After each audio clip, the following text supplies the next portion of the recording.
Hello, I am Teddy Hicks, and I'm reading you an affirmation from my book, My Life Gets Better Every Day.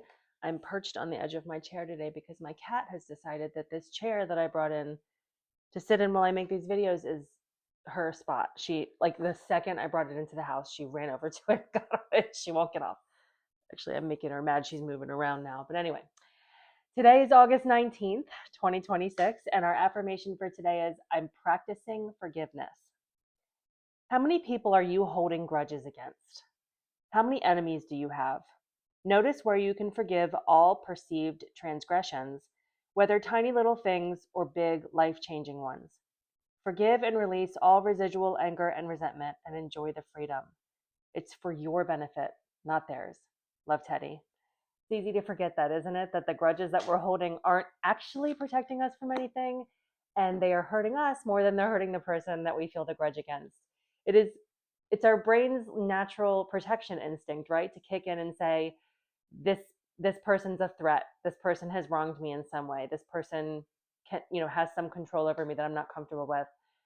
And so I need to put up this defensive wall and remember that. I mean, that's smart, right? Like our brains are doing us a favor. That makes sense. We want to remember where the threats are. We're going to remember where the danger came from and not go back there again. So it's a perfectly normal survival instinct to hold grudges. It doesn't mean you're a bad person. However, you can understand at some point how it is no longer a benefit to you to continually spend so much of your mental time and energy creating this barrier with this person who has wronged you in some way in the past, rather than doing the work to figure out why whatever they did hurt you. That's where you can improve yourself, right? And let go of that negative energy, because when you're nurturing that grudge, you're holding on to it, you're attracting more of that negative energy into your life. And I'm sure you've run across someone in your life a time or two where you can just see they're the kind of person who goes around looking for conflict, looking for people who are going to wrong them, constantly on high alert for all the ways that like the world is going to attack them, right? And that starts with that one little seed of resentment and anger and fear in their heart that creates this need to just protect themselves all the time from all these horrible people that are going to hurt them. They're attracting that energy. They're aligning themselves with that so they get more of it, right? That's what they see when they look around, because that's where their head and their heart is at, and that's the energy they're generating every day. So when you can let go of a grudge and really practice forgiveness, even though I know it's hard, I still have people in my life that I'm like, yeah, I don't think I can do it. It is not easy. But when you can do that, you feel the freedom in that, right? It's not about them. It's not about saying they didn't do anything wrong or giving them a pass on their behavior. But it's about saying that's not what I want to align myself with. That's not the energy that I want to pick up and carry with me throughout my day on a daily basis for the rest of my life. I want to be happy and free. I want to attract more harmony into my life rather than more conflict. It can be as simple as that, right? So remember that forgiving yourself and letting go of that resentment really is a benefit to you. It's a favor to yourself, right? You're not, it has nothing to do with them. Don't even worry about it.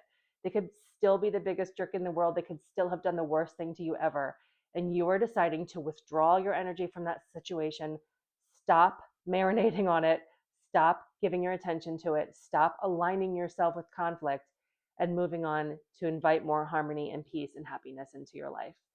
So I hope that's helpful for you today. See if there's somebody that you can just hold in your heart for a little bit and forgive and let go of some negative feelings that you have around them. Ho'oponopono, the Hawaiian prayer, is a really good way to do this, because you don't have to, it's not an intellectual process, right? Like you don't have to figure out how it's okay to let it go, but you can just tap into like the energetic aspect of it and just hold them in your heart, hold them in your mind and say, I'm sorry, please forgive me, thank you, I love you. Just realign yourself with harmony and love and peace rather than the conflict and the anger and the resentment and the fear that you've been feeling toward them in the past. It can be very powerful, and it's a favor to you. This is a way that you are going to free yourself from the burden of resentment and fear and move on with your life and attract more good things. So do it for yourself, not for them. Have a great day. See you tomorrow.